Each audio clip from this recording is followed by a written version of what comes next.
Hello friends, मैं हूं professor are Agarwal और आप देख रहे हो मेरा चैनल पेन पेपर एजुकेशन। तो बच्चों, आज मैं आपको सेमेस्टर बीएड के सेमेस्टर 1 के बारे में बात करूंगी और इसके अंदर थर्ड पेपर जो है लैंग्वेज अक्रॉस द करिकुलम, उसके यूनिट 2 के बारे में बताऊंगी। तो इसमें क्या है, लैंग्वेज क्या है, लैंग्वेज एवं जो आपका पाठ्यक्रम है वो क्या है, उससे आप क्या समझते हैं और इसका कॉन्सेप्ट क्या है, इसकी अवधारणा क्या है, इसके बारे में भी मैं आपको बताऊंगी। तो इसको मैंने एक क्वेश्चन के रूप में दे दिया है। क्वेश्चन है, व्हाट इज द कॉन्सेप्ट और meaning of the language across the curriculum, यानी पाठ्यक्रम एवं भाषा से क्या समझते हैं या इसकी अवधारणा क्या है। तो जैसा कि आप भाषा के बारे में क्लास 2 से पढ़े होंगे कि भाषा क्या है। भाषा क्या है? एक दूसरे से कॉम्बिनेशन, एक दूसरे से बातचीत का माध्यम है। यानी अपनी बात को हम बोलकर या लिखकर या संकेत के आधार पर सामने वाले को समझाते हैं और सामने वाले की जो बात है उसको हम स्वयं समझते हैं। तो भाषा एक माध्यम है जिसके द्वारा मनुष्य एक दूसरे से कम्युनिकेट करते हैं, यानी अपनी बातों को बोलकर या लिखकर दूसरे को समझा सकते हैं और दूसरे भी सामने वाले की बातों को सुन और समझ सकते हैं। तो अब हम थोड़ा सा बीएड के आधार पे इसके मीनिंग यानी इसका अर्थ जान लेंगे कि ये क्या है।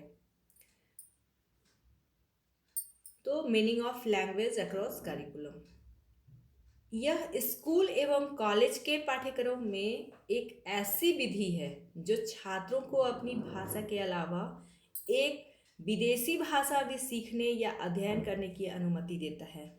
यानी कि आप अभी तक जैसा देखे होंगे स्कूलों में जो सीबीएसई आईसीएसई बोर्ड होते हैं, उनका जो सारा सब्जेक्ट होता है वे आप देखोगे कि इंग्लिश माध्यम में होता है। क्यों होता है वैसा? ताकि आप अपने देश से, अपने शहर से बाहर भी दूसरे देशों में भी इंटरेक्ट कर सको, एक दूसरे से बातचीत कर सको। तो अपनी भाषा से तो सभी फैमिलियर होते हैं, घर के अंदर, घर के बाहर, स्कूल कॉलेज सभी जगह। लेकिन अगर हम विदेशी भाषा को अपने भाषा में शामिल कर लेते हैं, अपने पाठ्यक्रम में शामिल कर लेते हैं, तो हमें विदेशों में भी अपॉर्चुनिटीज़ मिलेगी। और यह अपॉर्चुनिटीज़ हो सकता है आप हायर एजुकेशन के लिए, यूनिवर्सिटी में एडमिशन लेने के लिए, या फिर आप जॉब वगैरह के लिए, या फिर किसी तरह का कोई बिजनेस करना चाहते हो, इसके लिए आपको सहायता करेगी। तो हमारा जो पाठ्यक्रम है वह इस बात की अनुमति देता है कि आप विदेशी भाषा में भी अध्ययन कर सकते हो, स्टडी कर सकते हो। और यह क्या करता है, छात्रों को कक्षा के बाहर और विदेशी भाषा के जो ज्ञान है, मौजूदा जो ज्ञान है विदेशी भाषा में, जैसे कि इंग्लिश वगैरह, इंग्लिश चूँकि एक विदेशी भाषा है, तो इस भाषा को वह दूसरे सब्जेक्ट में यूज किया जाता है। व्यक्ति की ज़रूरत, जो ज़रूरत है आपको, आपको भाषा सीखने की ज़रूरत क्या है? एक दूसरे से बातचीत करने के लिए, एक दूसरे को समझने के लिए, किताबों में क्या लिखा हुआ है वो समझने के लिए, एक दूसरे के मन के विचारों, मन के भावों को समझने के लिए, विभिन्न प्रकार के पोस्चर को समझने के लिए, या किसी भी प्रकार का कोई संकेत आपको मिल रहा है या किसी को आपको कोई संकेत या सिग्नल देना है, तो उसके लिए भी भाषा की ज़रूरत पड़ती है। साथ ही अगर आप राइटर हो या आप कुछ लिखना चाहते हो तो उसके लिए भी भाषा की ज़रूरत पड़ती है। और यही चीज़ हमारा पाठ्यक्रम सपोर्ट करता है। पाठ्यक्रम अपने में भाषा को शामिल इसीलिए करता है, ऐसा नहीं है कि सिर्फ आप हिंदी भाषा या इंग्लिश लैंग्वेज ही पढ़ते हो, आप सारे सब्जेक्ट में यूज करते हो लैंग्वेज को। तो अब हम देखेंगे कि लैंग्वेज अक्रॉस द करिकुलम की के उद्देश्य क्या है, यानी एम्स क्या है। तो इसमें पहला एम है बच्चों में भाषा को विकसित करने के लिए, यानी कि to support language development in children. जब कोई बच्चा जन्म लेता है तो वह अपने परिवार में पलता बढ़ता है, तो उसको क्या होता है, जो मातृभाषा है उसके घर की, जो उसके घर में भाषा बोली जाती है, वह तो बच्चा आसानी से सीख समझ लेता है, फैमिलियर हो जाता है उस भाषा से। लेकिन जो चीज़ पाठ्यक्रम में जिस भाषा का प्रयोग किया गया है, हिंदी हो या इंग्लिश माध्यम हो, उस भाषा को बच्चे में डेवलप करना, ये लैंग्वेज अक्रॉस करिकुलम का एक खास उद्देश्य है। इसके अलावा दूसरा जो एम है वह है बच्चों में सभी दृष्टिकोण से भाषा का विकास करना, यानी to support language development in all domains of language use. सभी दृष्टिकोण से कहने का मतलब है कि बच्चा सिर्फ स्कूल के अंदर यानी क्लासरूम के अंदर ही भाषा का प्रयोग नहीं करता है, बल्कि वह क्लासरूम से जब बाहर जाता है, बाहरी दुनिया में जाता है, तो वहाँ भी उसे लोगों से बातचीत करने की आवश्यकता होती है, उनकी बातों को समझने की आवश्यकता होती है, अपनी बातों को रखने की आवश्यकता होती है, समझाने की। तो इन सभी चीज़ों में भाषा का अगर उसे ज्ञान होगा तो वो सही तरीके से लोगों से इंटरेक्ट करेगा। जैसे अगर कोई बच्चा, जैसे कोई विदेशी आप देखोगे जो फॉरेन कंट्री से आए हैं, उनको हिंदी नहीं पता है, तो आपके यहाँ उसे ना स्त्रीलिंग का पता है ना पुल्लिंग का पता है, वो लड़की भी है तो बात करता है, इस टाइप से बोलते हैं लोग। तो ये चीज़ हमारे यहाँ अगर हम करिकुलम में लैंग्वेज को शामिल करते हैं तो बच्चों को ये पता होता है कि वो गर्ल है तो उसको किस लैंग्वेज से बात करनी है, बॉयज़ है तो किस लैंग्वेज से बात करनी है। तो भाषा का विकास क्या है, सभी दृष्टिकोण से होना चाहिए। थर्ड जो हमारा पॉइंट है वह है स्कूलों में भाषा को विकास के रूप में सीखना, यानी to support language development in learning activities in school. एक बच्चा जब स्कूल जाता है तो वहाँ पे स्कूल में वह भाषा सीखता है, वहाँ लैंग्वेज सीखता है। जैसे घर पे बोलना सीखता है, लेकिन उसको कैसे लिखना है, उसको कहाँ पे किस ग्रामर का, किस व्याकरण का यूज करना है, और फिर उसको डेवलप किस तरह से करना है, किस तरह से क्लास टू क्लास आप देखोगे व्याकरण का रूप थोड़ा थोड़ा चेंज होता है। कॉन्सेप्ट वही है, नाउन वही है, प्रोनाउन वही है, मगर थोड़ा सा डेवलप हो जाता है हर एक क्लास में। तो इन चीज़ों को एक बच्चे को स्कूल में जा कर के ही सीखने को मिलता है। तो ये हमारा जो करिकुलम है वो सपोर्ट करता है। नेक्स्ट पॉइंट देंगे बाहरी दुनिया में अपनी भाषा का इस्तेमाल करना, to support language use in outside the school also. जैसा कि मैंने पहले भी बताया आपको कि एक बच्चा जब क्लासरूम से, जब अपने घर से बाहरी दुनिया में जाता है, इंटरेक्ट करता है, तो उसे टाइम टू टाइम अलग अलग जगह पे अलग अलग भाषा का इस्तेमाल करने की ज़रूरत पड़ती है।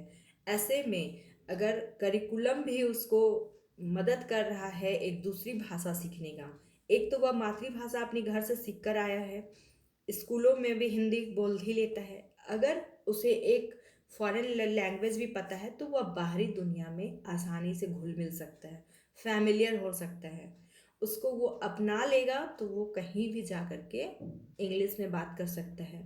हो सकता है कि जब आप बड़े हो जाएं, बड़े होने के बाद क्या होता है, आप जर्मन फ्रेंच वगैरह भी लैंग्वेज सीख सकते हैं, और जब आप जर्मनी में जाएंगे वहाँ आप जर्मन बोलेंगे या कोई आपसे जर्मन में बात कर रहा है तो आप उसको अच्छे से समझ पाएंगे और फिर अपनी बातों को भी अच्छे से समझा पाएंगे। तो ये सब क्या है, लैंग्वेज जो है वह हमारे करिकुलम में अगर शामिल होता है तो आप बाहरी दुनिया में भी उसका इस्तेमाल करते हैं, और यही इस करिकुलम का एम भी है। अब अगला पॉइंट हम देखेंगे, जीवन के हर विषय में इस्तेमाल करना, to support understanding of the language in all perspectives of life. जैसे कोई बच्चा साइंस में अपना करियर बनाना चाहता है तो उसको क्या है, उसको अगर वो साइंस की किताब या तो वो हिंदी में पढ़ेगा, या फिर हमारा करिकुलम सपोर्ट करता है एक फॉरेन लैंग्वेज इंग्लिश। तो इंग्लिश लैंग्वेज में ही उसके साइंस की किताब मिलेगी, यानी कि वह विदेशी भाषा का यूज करते हुए साइंस भी पढ़ रहा है, मैथ्स को भी अपना रहा है, और आर्ट्स में भी जितने सब्जेक्ट हैं, चाहे वह हिस्ट्री है, सिविक्स है, वो सारी चीज़ें इंग्लिश में लिखी हुई हैं। तो करिकुलम भी आपको सपोर्ट कर रहा है कि आप एक विदेशी भाषा को अपने जीवन में अपनाइए, अपने हर सब्जेक्ट में अपनाइए, ताकि आप बाहरी दुनिया से इंटरेक्ट हो सके, आप अपने भीतर कॉन्फिडेंस भी जगा सके। तो ये तो उद्देश्य था। अब सवाल मन में ये उठता है कि इसकी आवश्यकता क्यों पड़ी, यानी क्या नीड्स है, क्या आवश्यकता है लैंग्वेज अक्रॉस द करिकुलम की। तो चलिए उसके बारे में भी हम बात कर लेते हैं। इसमें हम पॉइंट्स के रूप में अगर लिखते हैं तो हमें आसानी होगी, अच्छे से समझ में आएगा। तो पहला पॉइंट हम देते हैं कि सभी विषयों में कक्षाएं होनी चाहिए।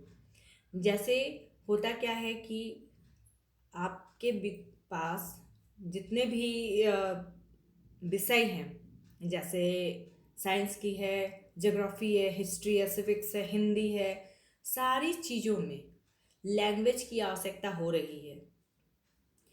तो मान लिया आपने विदेशी भाषा को अपनाया है, आप इंग्लिश माध्यम से पढ़ाई कर रहे हैं, तो इंग्लिश में भी सभी विषय होने चाहिए और उसी में क्लासेस भी होने चाहिए। फिर दूसरा है कि बच्चे को आसानी से ग्रहण करने के हेतु, यानी कि आप जो भाषा चूज कर रहे हो, हिंदी माध्यम या इंग्लिश माध्यम, तो उसमें बच्चा आसानी से उस चीज़ को समझ सके और उस लैंग्वेज से अच्छे से फैमिलियर हो जाए, ताकि उसे और ज़्यादा मेहनत करने की ज़रूरत ना हो, वह बिल्कुल अपनी मातृभाषा के रूप में उसे अपनाकर और अच्छे से सीख सकता है। अगला पॉइंट हम देंगे संप्रेषण करने में। संप्रेषण करने में यानी कि कम्युनिकेशन में। तो बच्चे जब सेकेंड लैंग्वेज से यानी कि इंग्लिश लैंग्वेज से पूरी तरह से परिचित रहेंगे, तो उन्हें एक दूसरे से बातचीत करने में आसानी होगी। उसे कहीं भी कोई परेशानी नहीं होगी कि सामने वाला क्या बोल रहा है। जैसे बहुत सारे लोग अगर अंग्रेजी नहीं जानते हैं और सामने वाला इंग्लिश में आपको गाली भी दे दे, तो आपको पता ही नहीं चलेगा कि उसने बोला क्या। लेकिन अगर आप फैमिलियर रहेंगे उस चीज़ से, उस भाषा से, तो आपको आसानी से पता चलेगा कि सामने वाले ने क्या बोला, और आप भी अपने मन की बात, अपनी जानकारी को शेयर कर पाएंगे, अपने मन की बात सामने वाले को समझा पाएंगे। फिर अगला पॉइंट हम देते हैं अपने ज्ञान को बढ़ाने में मदद, यानी इनहेंस देयर नॉलेज। अपने ज्ञान को हम कैसे बढ़ाएंगे? जब बच्चे किसी भाषा में अपने ज्ञान को बांटेंगे एक दूसरे से, तो वो क्या करेंगे, हर बच्चे में अलग अलग क्वालिटी होती है, तो वह एक दूसरे से अपनी अपनी चीज़ें, अपनी अपनी बातें को शेयर करेंगे। तो बच्चा सामने वाले की चीज़ें सीखेगा, वो बच्चा इसकी बातें सीखेगा। मतलब एक दूसरे की चीज़ों को बच्चे आसानी से सीख सकते हैं। और ख़ासकर आजकल के जो हायर एजुकेशन हैं, हायर क्लासेस में इंग्लिश की सबसे ज़्यादा ज़रूरत पड़ती है। मुझे तो लगता है कि बगैर इंग्लिश के आजकल सिर्फ हिंदी ही पढ़ा जा सकता है, उसके अलावा कोई भी सब्जेक्ट नहीं पढ़ा जा सकता है। तो ये जो हमारा मतलब आवश्यकता इसीलिए पड़ी लैंग्वेज अक्रॉस द करिकुलम, यानी कि दूसरी भाषा को करिकुलम में शामिल करने की आवश्यकता इसीलिए पड़ी। अब हम देखेंगे कि बेनिफिट्स क्या क्या हैं। तो बेनिफिट्स में दो लोगों को बेनिफिट्स हैं, एक तो स्टूडेंट्स को भी बेनिफिट्स हैं और दूसरे टीचर्स को भी बेनिफिट्स हैं। तो पहले हम देख लेंगे कि स्टूडेंट्स को क्या क्या बेनिफिट्स हो सकते हैं। तो पहला हम पॉइंट देते हैं इसमें कि यह विद्यार्थियों को नई चीज़ें एवं नए आइडियाज़ सीखने में हेल्प करता है। मतलब जो लैंग्वेज, दूसरी भाषा अगर हम बच्चों को सिखाते हैं तो वह बच्चा क्या है, नई नई चीज़ें सीखेगा, क्योंकि उस दूसरी भाषा का सूत्रधार कहाँ से हुआ है, विदेश से हुआ है। तो हम बहुत सारी विदेशी चीज़ें, विदेशी आइडियाज़ भी सीखेंगे। तो अब बच्चों, एक सवाल आपके मन में उठ रहा होगा कि मैम इतना पॉइंट्स दे दे करके क्यों लिखवा रही है या क्यों बता रही है।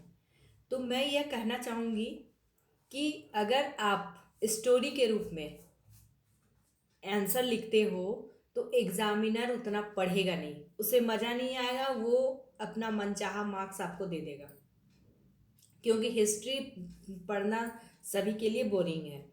लेकिन उसी चीज़ को आप पॉइंट्स वाइज करके दोगे तो एग्जामिनर भी पढ़ेगा, इंटरेस्ट लेगा। तो आप खुद से भी बहुत सारे पॉइंट्स बना सकते हो। ऐसा नहीं है कि जो जो पॉइंट्स मैंने बताया बस वही पॉइंट्स आप सिर्फ लिखो। आपको अपने हिसाब से भी पॉइंट्स बना सकते हो आप।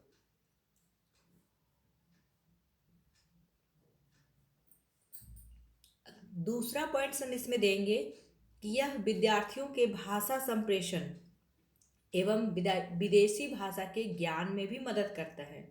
यानी इसका जो बेनिफिट्स है, जो लाभ है, वह है कि विद्यार्थियों को मतलब अपनी जो भाषा है, जो लैंग्वेज है, उसको कम्युनिकेट करने में भी आसानी होगी और विदेशी भाषा को और अच्छे से जानने में भी मदद मिलती है। तीसरा पॉइंट हम देंगे कि सभी सब्जेक्ट्स में जब सेकंड लैंग्वेज के द्वारा पढ़ाई की जाए तो बच्चे क्या है, और भी ज़्यादा तकनीकी ज्ञान आसानी से समझ पाएंगे, क्योंकि बहुत सारी किताबें जो होती हैं वो अंग्रेजी माध्यम से बनी होती हैं, लिखी होती हैं। हिंदी माध्यम में बहुत कम ही टेक्निकल बुक्स लिखे हुए हैं। तो अगर बच्चा सेकंड लैंग्वेज यानी विदेशी कोई भी, खासकर इंग्लिश लैंग्वेज से अगर पढ़ाई करता है तो उसको क्या है कि टेक्निकल जितने भी बुक्स हैं वो सबको आसानी से पढ़ सकता है, उसको समझ सकता है और वो अपने जीवन में उतार सकता है, नए नए टेक्निक सीख सकता है। फिर अगला बेनिफिट्स हम देखेंगे, विदेशी भाषाओं के ज्ञान होने से बच्चे क्या है, हायर एजुकेशन यानी उच्च शिक्षा के लिए विदेश जाकर पढ़ाई कर सकते हैं। खासकर इंग्लिश तो है ही, इसके अलावा जर्मन, फ्रेंच, चाइनीज या और भी जितनी भी भाषाएं आप जहाँ जाना चाहते हैं, अगर उस कंट्री की भाषा का आप थोड़ा सा जानकारी पहले से ले लें, थोड़ी सी आप पढ़ाई कर ले उस भाषा में, तो आपको क्या है कि उस कंट्री में जा कर के पढ़ाई करने में बहुत ही आसानी हो जाएगी। क्योंकि पढ़ाई भले ही इंग्लिश मीडियम में हो, लेकिन अगर वहाँ की खास भाषा भी आप सीख लेते हैं तो आपको वहाँ के टीचर से, स्टूडेंट से बातचीत करने में, अपने उनके ज्ञान को सुनने समझने में आसानी हो जाएगी। तो यह एक बहुत बड़ा बेनिफिट्स है। अगला है पॉइंट्स, विदेशी भाषाओं के ज्ञान से या अंग्रेजी के ज्ञान से विदेशों में अपॉर्चुनिटीज़ मिलेगी। जैसा कि मैंने पहले भी बताया कि बहुत लोग विदेशों में जाकर जॉब करना चाहते हैं। तो ऐसा नहीं है कि वह सिर्फ वहाँ पे अपनी मातृभाषा हिंदी को लेकर के वहाँ जाएंगे, ऐसा नहीं है। अगर उन्हें अंग्रेजी की जानकारी है या वहाँ उस कंट्री की खास भाषा की जानकारी है तो उनके लिए बहुत सारे अपॉर्चुनिटीज़ मिल जाएंगे, उन्हें जॉब भी आसानी से मिल जाएगी, या फिर कोई बिजनेस टाइप करना चाहते हैं वहाँ पे तो बिजनेस भी वो कर सकते हैं। लेकिन भाषा का ज्ञान होना बहुत ही ज़रूरी है। इसके अलावा और बेनिफिट्स है कि विदेशी भाषाओं के ज्ञान से बच्चे उसी भाषा में किसी भी टॉपिक पर डिस्कस कर सकते हैं। जैसे अगर हिंदी लैंग्वेज बच्चे को बहुत अच्छे से आता है, वह बिल्कुल फेमिलियर है उस भाषा से, तो अगर किसी भी तरह का कोई कंपटीशन अगर रखा जाता है या डिबेट रखा जाता है, वाद विवाद होता है, तो क्या होता है, बच्चे चूँकि फेमिलियर है तो वह अपनी बातों को आसानी से रख सकते हैं, आसानी से सामने वाले की बात को काट सकते हैं, उसका जवाब दे सकते हैं। तो यह एक बहुत बड़ा बेनिफिट है। फिर अब हम देखेंगे टीचर्स के लिए क्या बेनिफिट है। तो टीचर्स के लिए भी बहुत सारे बेनिफिट्स हैं, जैसे कि अगर कोई टीचर विदेशी भाषा को जानता है, समझता है, तो वह अपना टीचिंग स्किल्स को बढ़ा सकता है। वह उस भाषा को जानने के बाद जितने भी उसके अंदर ज्ञान है उसको इंक्रीज कर सकता है। दूसरा है सेकंड लैंग्वेज यानी इंग्लिश। टीचर्स को क्या आता है, पढ़ाने में भी मदद देता है। वह अच्छे से, चूँकि वह खुद जानता है, उसकी नॉलेज उसको खुद है, तो वह स्टूडेंट्स को भी अच्छे से पढ़ा सकता है। और यह एक टीचर के लिए बहुत ही ज़रूरी है, क्योंकि टीचर जो सब्जेक्ट पढ़ा रहा है उसमें उसका जो नॉलेज है वो 100% होना चाहिए। हालांकि 100% कोई भी नहीं होता, मगर फिर भी उसको अपना बेस्ट देने के लिए उस सब्जेक्ट से 100% फेमिलियर होना चाहिए। तीसरा है कि यदि टीचर को उस सेकंड लैंग्वेज का ज्ञान हो, इंग्लिश का ज्ञान हो, तो वह अपने नॉलेज को अपडेट कर सकता है। उसको, जैसे हम लोग हमेशा अपना मोबाइल और लैपटॉप वगैरह अपडेट करते हैं ना, तो उसमें कुछ अलग आता है, कुछ नया आता है। तो उसी तरह से टीचर को भी अगर नॉलेज होगा सब्जेक्ट का, तो वह अपने आप को न्यू न्यू टेक्नोलॉजी से अपडेट कर सकता है। अगला बेनिफिट है जो टीचर्स के लिए, वह है कि यदि शिक्षक दूसरी भाषा का ज्ञान रखते हैं, तो वह उस भाषा में स्टूडेंट्स को डायरेक्शन दे सकते हैं, दिशा निर्देश दे सकते हैं, उनको बता सकते हैं कि बच्चों ये आपके लिए सही है, ये आपके लिए गलत है। लेकिन अगर टीचर को पता ही नहीं होगा तो वह कैसे बताएगा। इसलिए पहले टीचर को भी उस भाषा का ज्ञान रखना होगा, फिर वह बच्चे को अच्छे से डायरेक्शन दे सकता है। तो बच्चों, अगर आपको वीडियो पसंद आया, समझ आया, तो कमेंट्स बॉक्स में ज़रूर लिख करके दीजिए और एक लाइक ज़रूर कीजिए। और अगर आप चाहते हैं कि आपके फ्रेंड्स भी मुझे सुने और समझें, तो उन्हें शेयर करना मत भूलिएगा। और सबसे पहली बात कि इस सब के लिए आपको मेरे चैनल को सब्सक्राइब करना पड़ेगा, ताकि आप मेरे नए वीडियो से आसानी से आप मेरे नए वीडियोस को देख सकते हैं। Thank you.